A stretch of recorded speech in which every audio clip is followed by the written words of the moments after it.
ভাইরা আমার, তো যে কথা বলতেছিলাম, মনে না চাইলেও প্রোগ্রাম চাই, একটার বেশি করব না। মানুষ প্রতিদিন, আপনারা জানেন না, অনেকে জান না তো, মাদ্রাসায় প্রতিদিন 10, 20, 30, 50 মেহমান দুপুরে 12 মাস মাদ্রাসায় এই ডেটের জন্য, তারিখের জন্য। হুজুর একটু জোহরের পরে দেন, আসরের পরে দেন, ফজরের পরে দেন, গিয়ে একটু মোনাজাত দিয়ে আইন। যে কারণে বাধ্য হয়ে অনেক সময় কি করার, কষ্ট তো কষ্ট, সীমাহীন কষ্ট। ওই মাদারীপুর বয়ান কইরে এরপর এখানে আসছে।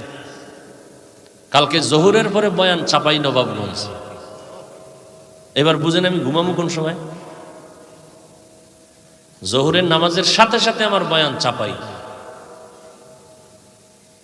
এশার নামাজ পরে আবার রাজশাহী শহরে।